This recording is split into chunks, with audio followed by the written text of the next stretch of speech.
Recording. All right, amazing. Here we are. Hi, y'all. I am here with Crush Rush, a friend of mine I grew up with in South Carolina. He's currently working as a freelance photographer, and I will link to some of his photos you can check out. Later, Crush and I did Odyssey of the Mind together at Sac Scott Elementary School. Many moons ago. So thanks so much. And I actually reached out to talk to him about the pandemic just because I was worried about South Carolina, like over a month ago now, I'd say probably. And you connected me to Sean Rayford, who I also interviewed, so thank you for that.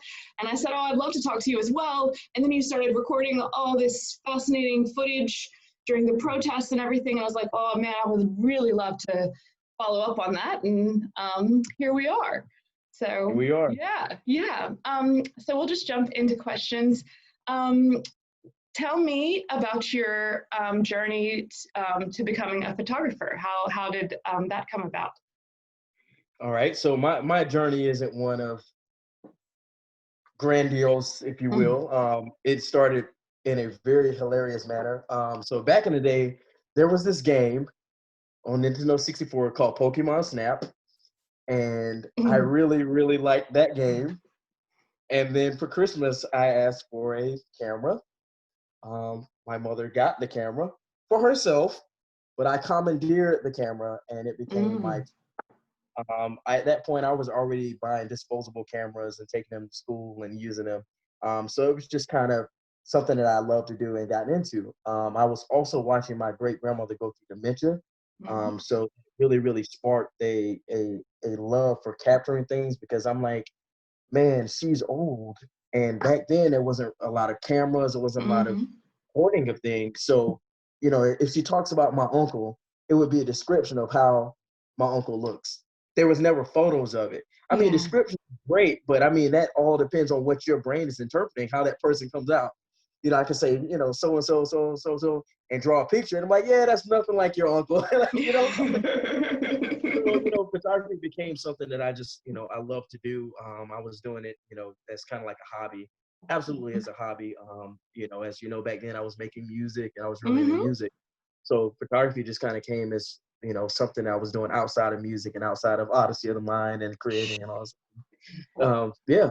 And then you've been published a few different places, but then you also do like portraits and stuff like that. You do it all, I think. Yeah. Absolutely. Cool. I've been published. I've worked with the Weather Channel, the Marshall Project, Guardian, the Guardian. Oh, really? Oh, very cool. New York Daily News. I was freelancing with the State Paper, Western Journalism, all different type of networks. From ultra left to ultra right, I've been cool. I've been on. So it's a journey. Seeing like ultra left, then mid, and then ultra right. I'm like, I wish I didn't take that photo for that, but whatever. Yeah. And I want to ask you more about that in a little bit. But first, so it's your main gig is photography. And when the pandemic hit, how were you personally affected? Tell me just a little bit about how it affected your business and your life. Okay, so my income, although I'm a photojournalist and I do get assignments, my main income with photography is from commercial photography. So I do events for, I may do like University of South Carolina, I do the headshots every time they have a career fair, individual stuff. So, the bulk of my income comes from commercial work and working with different organizations and agencies to provide them, to their photos for whatever their digital media needs are. So when that happened and I saw like schools canceled, events canceled, inside quarantine. When I first saw it, I was just like, oh my gosh, I'm gonna be eating ramen for a long time. And just seeing everything close down and just it was hard. It was really hard. Yeah. A lot of people, or I guess not a lot of people, some people I see on Facebook, particularly from South Carolina, it's crazy because I am watching the numbers of the cases go up. But it's crazy. We're past 1,000 a day now. I saw that. Yeah, so, and do you know anyone who personally has had it? Absolutely. So I know a good bit of people that's actually had it, and I also know 2 people died from it. So Yeah. Yeah, one was an activist friend that was really, really vocal, so Hmm. outside of, I'm an activist as well. So Yes, activist too. yeah, Yes, I should have introduced you as that. Sorry. right. Yeah. So he passed away, and that, there's been some friends that have on my timeline have really gone through the ringer. And also now we've identified people that has had it previously before we realized that it was a thing. So there was a couple people that I know that was like sick, Right. and that didn't test for the flu, didn't test for any strep, but they were sick for a long time. And now we know with all the symptoms that they had and the loss of taste that they more than likely had COVID-19. So, Right. Right. it's in South Carolina, it's definitely been around, Yeah. sometime And before we pandemic. Yeah. I know, and the thing so I just follow the state, so I just kind of watch the numbers go up each Right. day in the state, and then also I was just looking though, and actually, despite the fact that South Carolina continues to climb, it is still only 26th in the nation, which is Yeah. also terrifying to me because it's like, Right. all right, so this is happening other places because it Mhm. seems like it's terrible specifically in South Carolina, but no, I'm just really reading a lot of South Carolina news. Um, Well, to see, not to be political about it, but yeah, when you see numbers increase in, major league Republican states where they have yeah. opened things back up. So South Carolina, I mean, our state, we're getting hammered right now. Essentially, Mm.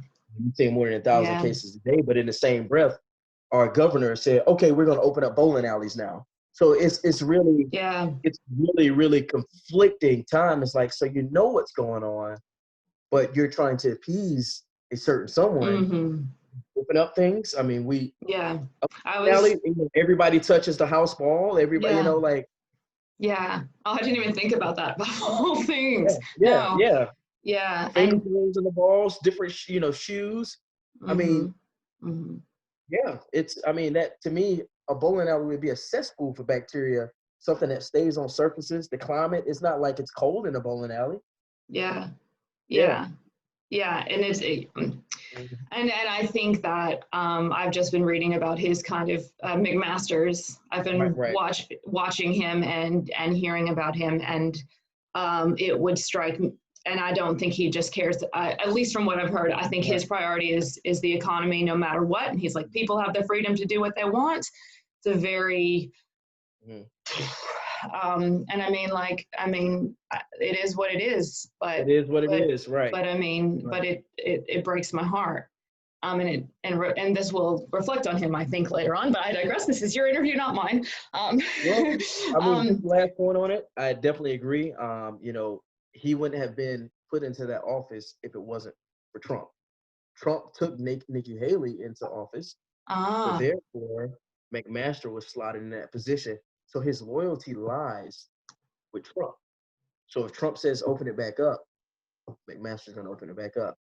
It's a power move. I did not even Politics. realize that. So he didn't get voted in.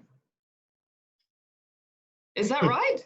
He got There kind was a of so when you're the incumbent, it's easy to get, but when he uh, was placed in this position, yeah, right, right. yeah, Okay. yeah, Yeah, that's true because yeah, Nikki Haley's hanging out.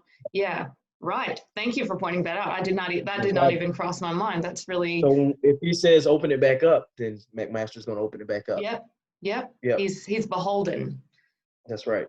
Um, um, we'll keep moving on. Since the Yeah. pandemic started, you have been you mentioned you're an activist as well, Mhm. and you have been photographing protests, but also participating in protests. Absolutely.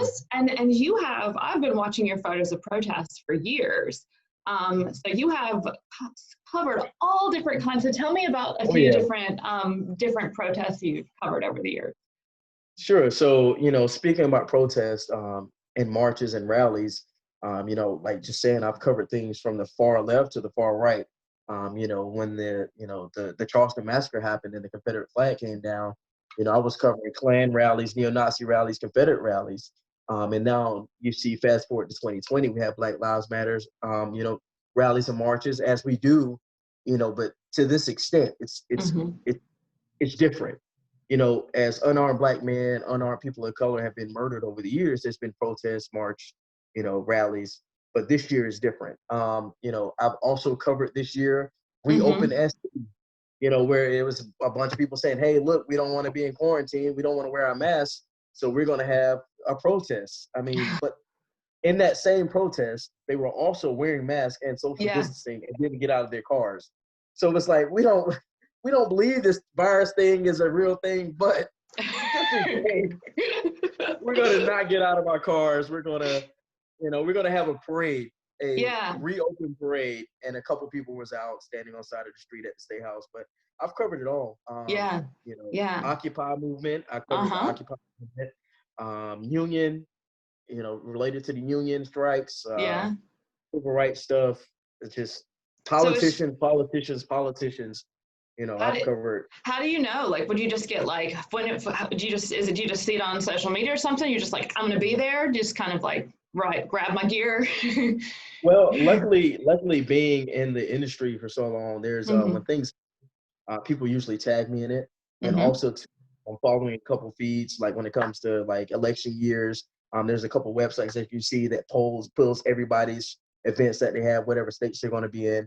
It kind of puts it all together for you. And then also too, if I get sent on an assignment, then the people who are sending me on assignment give me all the credentials and details as well. So it's really easy for me to have access to that information. Social media is a powerful tool when it comes to organization. So if they organize it on Facebook, there's a good chance that I'm gonna see it. And I watched your footage, speaking of Facebook, on Facebook from some of the Black Lives Matter protests, and I was, like I've mentioned before that we interviewed, I've just been watching lots of things happening in the U.S. and feeling kind of helpless, but I was very happy to see that it seemed like people were wearing masks. Most people were wearing masks and there was social distancing, but then later I saw some things about broken windows and fire. So tell me about the most recent protest that you attended. Were you attending as a photographer, more as a more of it as an activist? Being a Black man in America, and if you choose to be an activist, there is no taking it off. So even when I'm working and covering things of this nature, I'm always an activist first and foremost. So even if I wasn't there with my camera, I would be there. Right.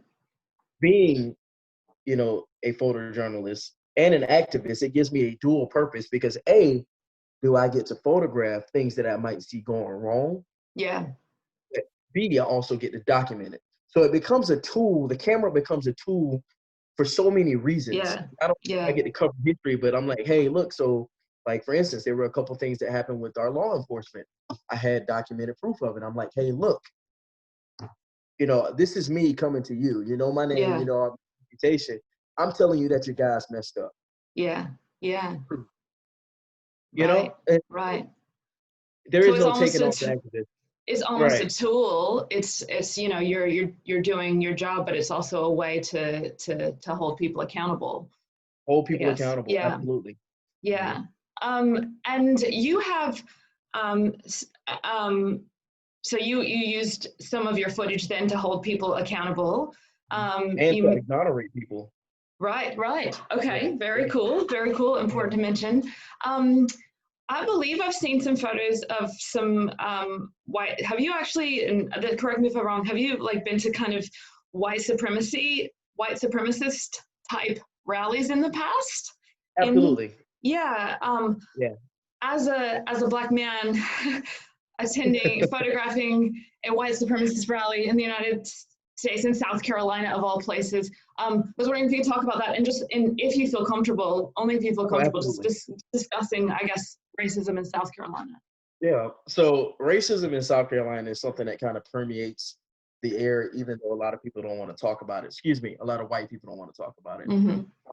In covering neo-Nazis, Klan rallies, let me tell you, so it is exciting, it's exhilarating, if you will, because what I see in most cases, and I don't use this term lightly, but the bottom of society, expressing how they are superior to people who don't look like them.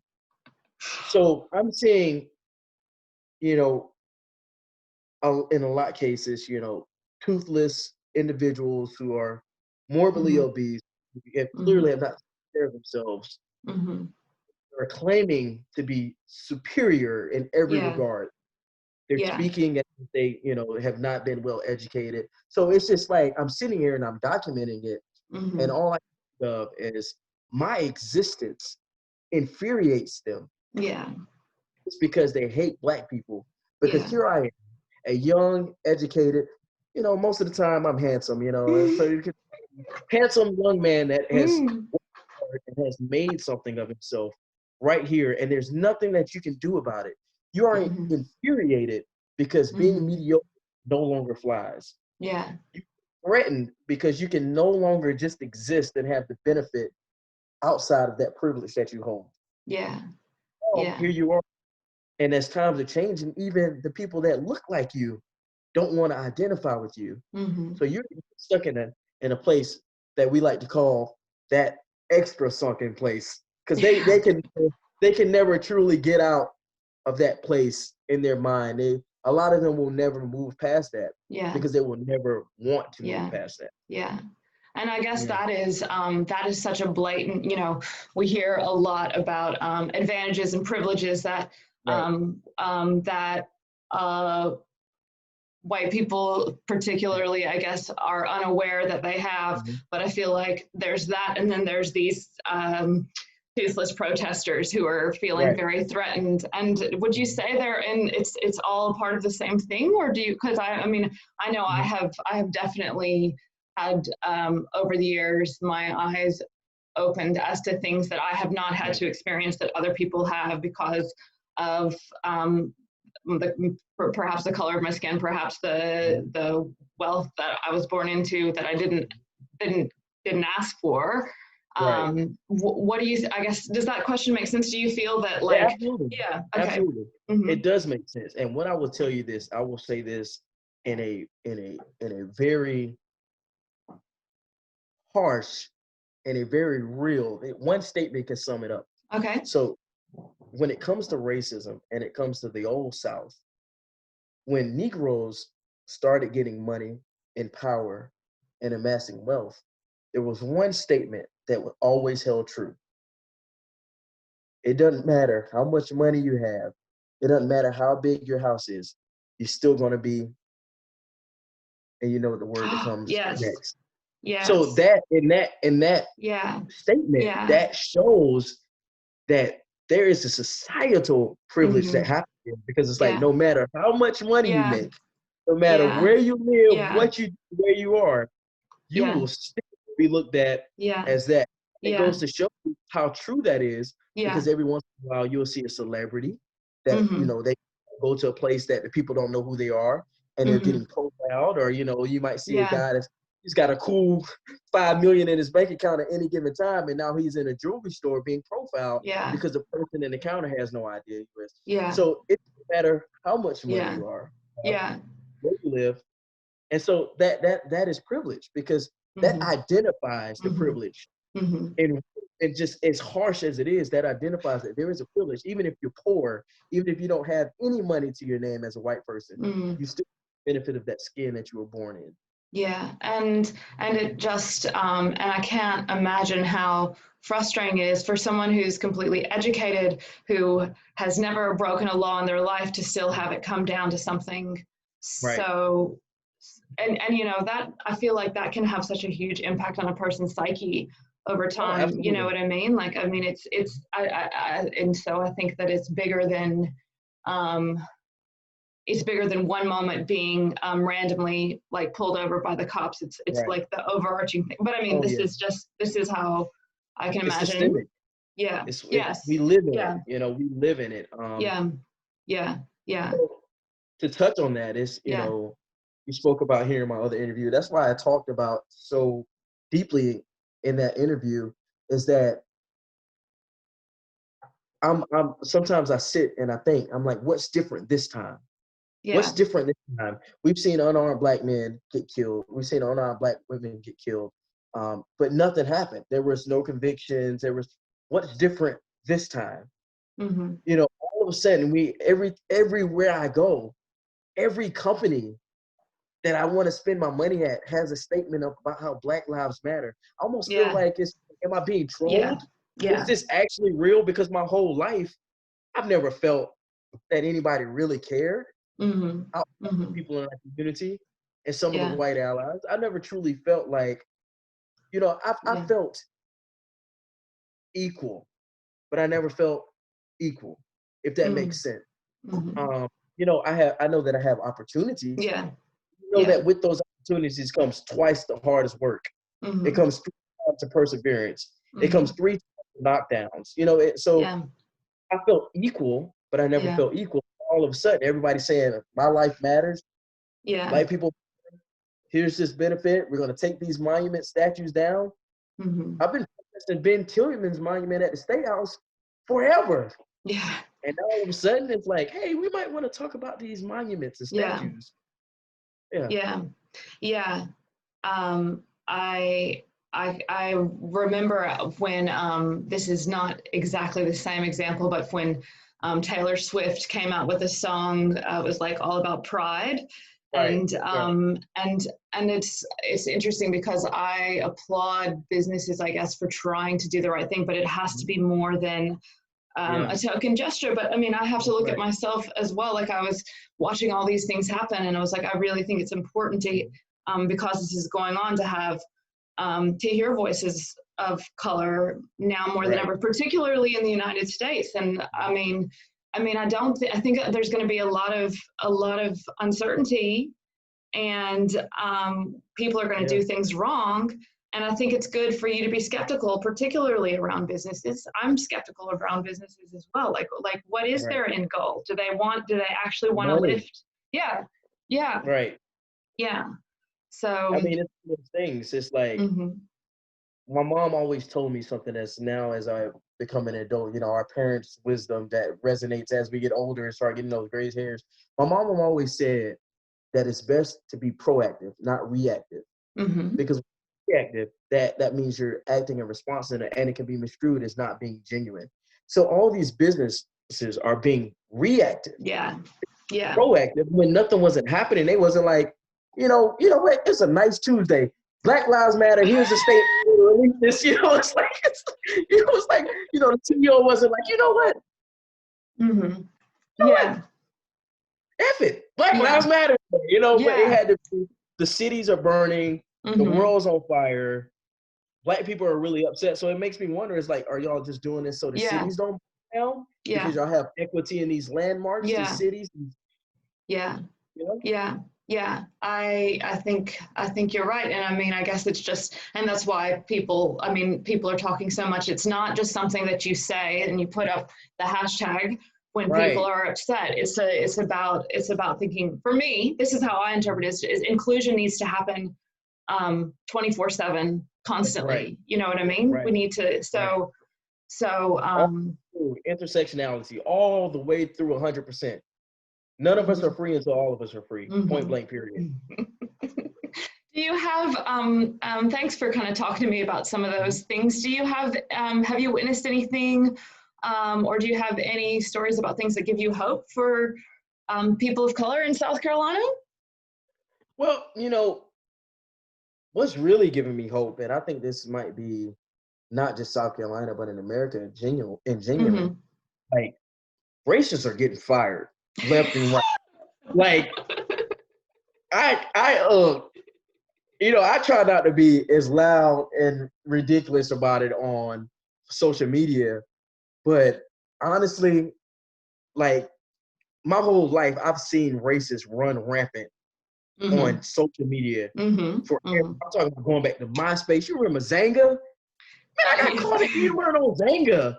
Like, this is live diary. We're like all like 12, 13 years old. What do you even, So like going back as far as I can remember, like, racists have been running rampant, and it's always been, well, this First Amendment, freedom of speech is like, but I'm like, that doesn't mean that you're free of consequence. But now seeing people like straight up lose their jobs and their businesses, or like, yeah, you don't work with us no more. She don't work with us no more. And deuces. I'm just like, well, that's a really interesting point as well. Like, specifically, I guess you talk about racism on social media, because it is technically, I guess, not illegal, but it is harmful and it is hurtful.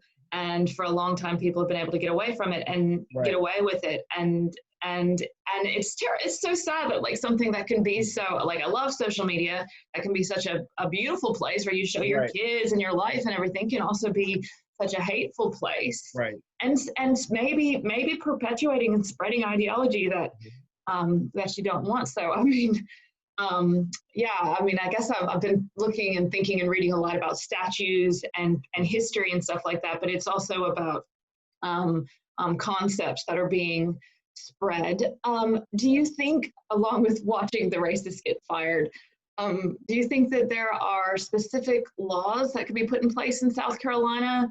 Like we're seeing, they're changing the, because of these protests, we're seeing some direct results like eliminating chokeholds, defunding the police, and that means a lot more than just defunding the police. We all know it's much bigger than that. But do you think that there's some, either in South Carolina, or if you want to comment on America as a whole, specific changes that could be put in place to lead to a more equal society? I think that what we can do is we can, start looking at the humble beginnings. It's not so much that there's these massive changes that need to happen for adults. It needs to start in the beginning. We need to start looking at how these tax dollars are, these lines, this gerrymandering. We need to start looking at things that really, really disenfranchise African Americans, minorities. We really need to look at those humble beginnings, because if we start looking at those humble beginnings and everybody truly starts off in the same foot, I think that America, that alone in itself would do a lot of the work that needs to be done. We're always, and America is notorious for putting a Band-Aid on something. We're still notorious for wanting to treat the symptoms and never ever treating the cause. So you look at all these disenfranchised African Americans, it's like, oh, we need to do this. Oh, they're talking about reparations. We need to do this. If everything was done properly, half of the things that we're demanding would not need to be done. Because in the beginning, along with policing, education, adequate health care, communities having actual grocery stores, not just a bodega that sells a couple of things and snacks. Like, we need to identify where African Americans, minorities, and even poor people fall behind, and it starts in the beginning. And so I think that right. So you talked about defunding the police. I've talked about that for time after time, and like, people don't understand that it doesn't mean, oh, we don't need no police, lawless society, everybody's got a 6-shooter, and I'll meet you in the God, no. Right. It means actually allocating the funds for crime prevention in a healthy manner. So I'm actually, our chief police was actually talking to me about, they're now moving to CSI in Columbia, looking towards a civilian model. And so that's something that I've always wanted to do, because I have a huge attention to details and documenting. But the reason I didn't pursue that career is because I did not want to pursue the law enforcement field.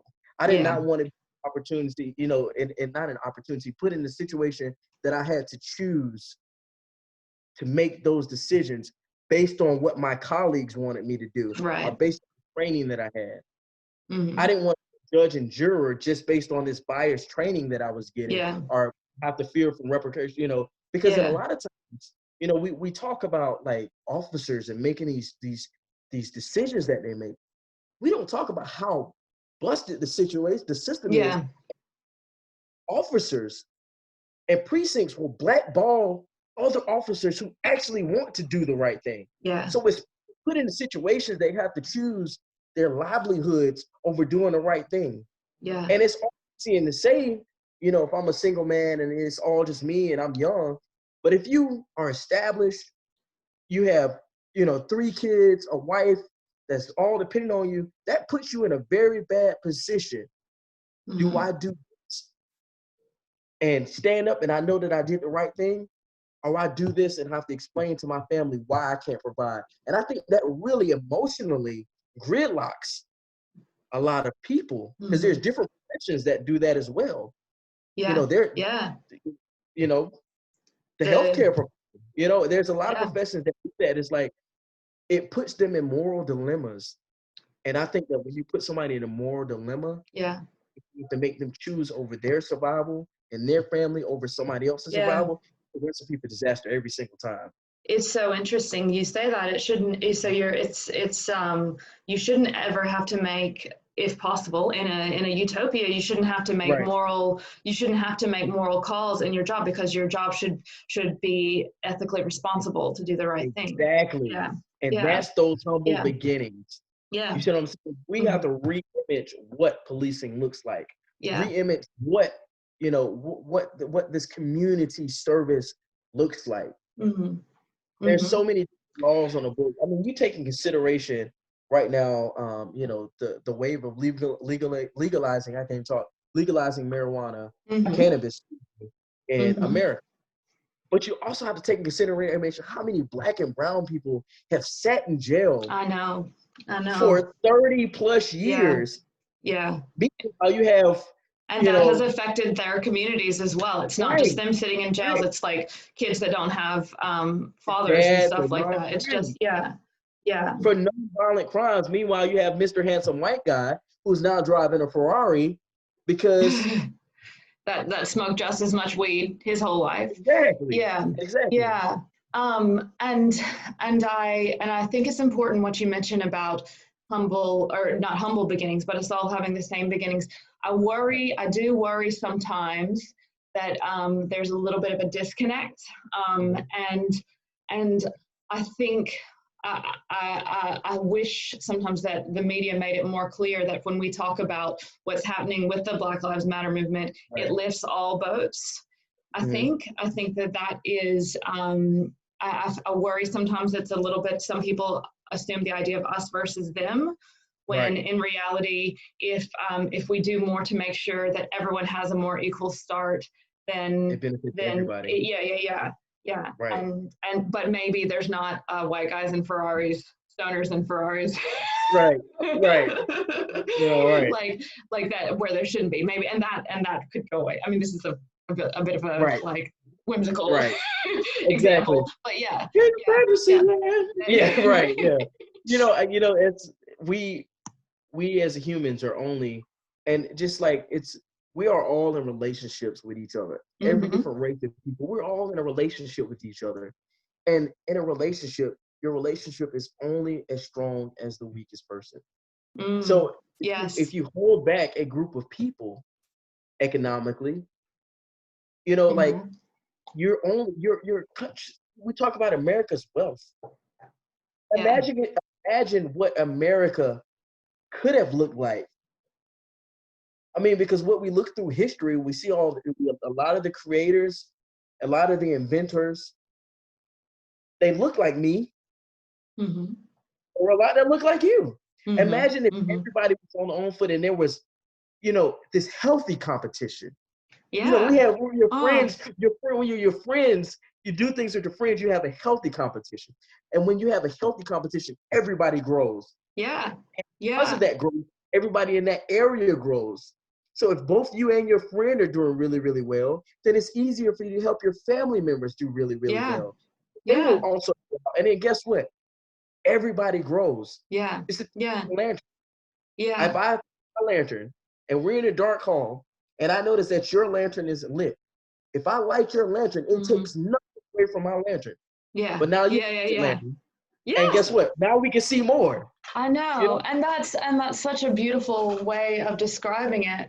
And I love that because, you know, it doesn't have to be, it's not a pie, right? It's like there's enough to go around, and it isn't fair right now because America is one of the richest countries in the world, but the wealth distribution is not fair, and it breeds resentment and it breeds contempt, and then we can go on to do the rest of the world because there's a lot of inequality in the rest of the world too, and that says I'm quite passionate about that as well because we're not free until everyone is free. That's free, right? It's so crazy you talk about that because, you know, here in America we talk about socialism. We, you know, especially with the Bernie Sanders Democratic socialism, you know, and everybody's like, you know, if you work hard, you should really get it. You should be able to get it. But then I'm looking at people and I'm like, yo, you got like a couple $1 trillion, man. Donald Trump started with a small loan from his father for $1 million. $1 million, right? Look, I can call my dad up right now, who I believe is in the garage, like, yo, Pops, can I get $10? He'd be like, man, you better leave. But, we look at that, and, I think wealth is, if you work really, really hard and you make your money, more props to you. But I do think that with that money can come a social responsibility. 100%. If you're making money, 9 times out of 10, you're making your money, your consumers have no way near the amount of money that you have. And in this day and age, a lot of times the stuff that they're buying aren't things that are necessity to life. Yeah. Because if you're poor, you don't want to feel poor. I mean, right? No, yeah. Nobody wants to be like, man, look, I got $10. I guess I'm gonna just eat this slice of bread. You got $10. You know what? I'm going to McDonald's. I'm $bucks. Like I'm going all the way through. So it's. I think that you have a responsibility to like give back, and it really kind of baffles me that you'll see these trillionaires, millionaires getting applauded for donating $1,000 to a cause. Yeah, it was like Mark Zuckerberg gave $1 million to something recently. Like, ooh, it's like change for him. Yeah, right. I don't want to get too much into this, but I had an economics teacher. Right, and, we can talk about that for days. I know. We're on the same boat with that, right? Yeah. Well, I think it's like the idea of capped income, so nobody like. I think it's a really interesting idea that nobody should be allowed to make more than like $1 million per year. That's like, I mean, that's another philosophy. But anyway, I want to go back just a little bit. People of color more likely to be victim of police brutality, and also right now it appears the coronavirus. What did you, when you saw these protests happening? Like I said, I was very happy in the ones that you filmed. Lots of people wearing masks. Nobody was close to one another. Do you think that? Do you think the protests were the best way to make your voices heard? Protests. We talk about protests, and if they're efficient. I think even with the coronavirus, COVID-19, I think these protests are efficient. And I say that because strength in numbers is a beautiful thing. And also starting to see in this movement, a lot of white allies are showing up. That really, really, really helps. And also, let me be frank. We are protesting and demanding equality for Black lives. In the grand scheme of things, it's like coronavirus is going to come and go, but I'm going to be Black my whole life. So it's like, so you look at the fear, it's like, in your mind, it's like, well, the coronavirus doesn't get me, this spirit of health might be diabetes, it might be heart disease, it might be not even a cop. It might just be people on the back of a truck that think they have the right to do. So it's like, in the grand scheme of things, it's like coronavirus is scary, but being Black in America is scarier. So what in that mind, in that moment, it's like, hey, look, Black lives matter. This is what's going on. We're seeing people look like us get killed in the streets. It was power seems not care. So do I give a damn about coronavirus right now? Yeah. Well, I guess it's kind of like seeing an opportunity to be heard, which doesn't happen probably in the United States, particularly to the Black community that often. So it's like when there is a moment like this, it could be in the middle of a civil war. I mean, like so that's an interesting way of thinking about it. And another thing too, like, let me say this, like, I think coronavirus was actually a great thing to happen, because what happened is everybody's quarantined, everybody's cities are shut down. Like times as an unarmed Black man has gotten killed. We can list the name forever. Unarmed Black, unarmed minority. We've seen it. But the country, the world was watching because coronavirus had everybody locked down. Yeah. So Yeah. on your TV, there are no sports. There is no sports ball to keep you occupied. And there is right. And people don't have jobs. And people don't have jobs. So Social media, everybody's sitting on social media watching. Yeah. Everybody's watching TV. Yeah. So George Floyd, it doesn't matter what his life looked like. His death was iconic. It fueled a movement.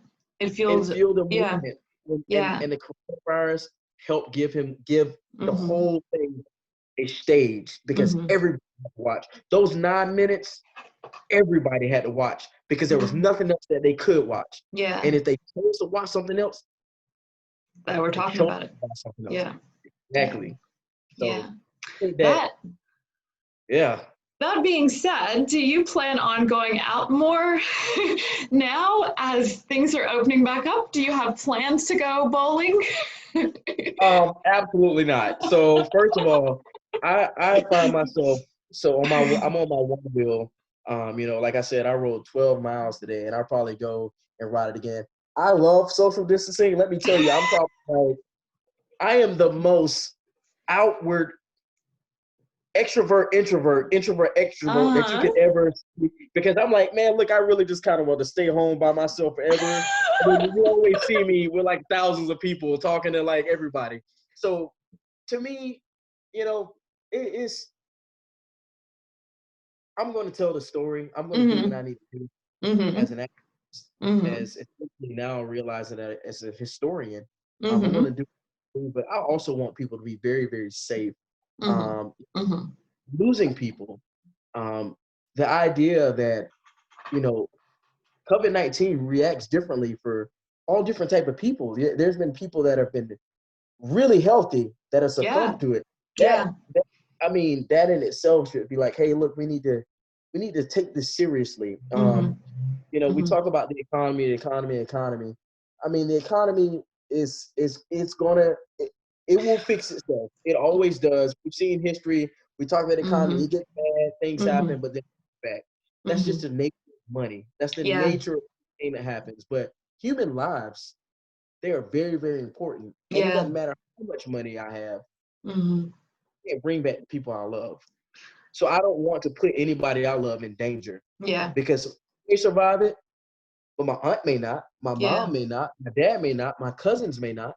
So why should I unnecessarily, go out and get that risk for something I don't really need to do when I can just go get on my and ride around the trail in circles until my heart is content. That's right.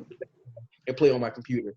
I think more people have gotten into nature than ever before during this, which has been really, really special to me. But I did want to point out that even with the economy, so New Zealand shut down their borders really quickly. They closed everything really quickly. And now they have basically gone back to normal because they did it. Right. Their economy has been saved because they acted quick and they were strict, and now that it's come out. So I also think that's right. That they have like no cases right now, right? I think there was a few. Someone came in, but no spread. Shame on them for coming in. Well, I think I have to read it. There was like a brief change, but for the most part, they eliminated it. And Australia is doing quite well. Australia is slowly going back to normal.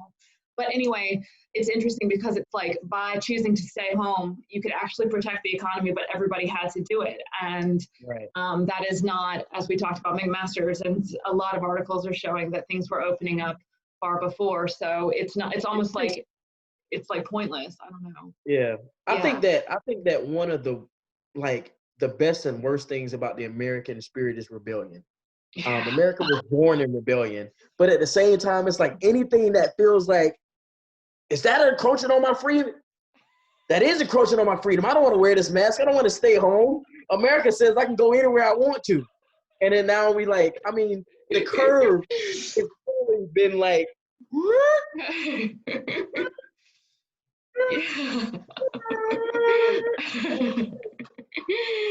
y'all, do y'all want this to be around forever? Y'all talking about the economy, but y'all are literally making it's just saying right here, We're just gonna stay at 1,000 cases until like it's Oh, December and cold again, and everybody's like, man, why's coronavirus coming back? We're only at 1,000 cases a day. Now we're at 2,000. What's really going on? So I think that a lot of the problems that we have in America are also like the greatest strengths of America, like the economy, like the desire to thrive and work and have the best of the best. It's also like there's a such thing as too much and not being able to. You need to settle it down, you know. So is there such thing as too much freedom? Absolutely not. But I do think that like this idea of what freedom looks like has people being kind of irresponsible. You know, Oh, I yeah. can't begin to express to how many people are just like having hissy fits about wearing their mask. I was like, everybody's 12, not even 12. Everybody's 5. Everybody is 5 years old. Like, you should wear a mask. I don't want to wear a mask. You can't make me. Like, what? It's like I recently got my Australian citizenship, but I am still an American, and I definitely there's so much I love about America, but I do see how it's its own worst enemy. Oh yeah. Sometimes, like when I saw that, I was just like, when I read about the coronavirus coming, I felt my heart drop, and it was all about what's happening in the U.S. because I mean, but I mean, I think that like if we could shoot the coronavirus with our guns in America. Have you seen that Daily Show thing where they wear the mask and the guns are coming out of their mask? Coronavirus would have been dead in the water because I mean that's like I know, and it's just like I know, and I just hope that I don't know. I want to come home. I want to visit people. I want things to get better. I mean that's a selfish reason, but I feel like I mean. And the whole world is watching America and in Black Lives Matter and this and everything. And I want somehow it to emerge triumphant some sort of somehow. But I don't know. I don't know if I mean I think there are some silver linings with what are happening, but there's some dark sides. Well, I've taken so much of your time, Crush, and I am very aware of that. I don't want to take, but we've had some fascinating conversations. Is there anything else you want to add or include before I let you go? Yes, I absolutely. Everybody watching, I just want to say this. It is simply not enough to be non-racist. It is your duty to be anti-racist. Because when you're non-racist, it does nothing to stop the problem. It just makes you not be a part of the problem. But silence also makes you a part of the problem. So it's like, damn, even though you're not racist, but you don't call it out, you still the problem because silence leads to violence. So I implore you to look into differences between anti-racist and non-racist, make your decisions and join the movement. Lives matter. And I appreciate you. And it's a long time and it's just crazy. It's been a long time. That's great. Thank you so much, Crush. I'll put links to all your stuff so everyone can find you. Thank you so much for taking time to talk to me today. Thank you for having me.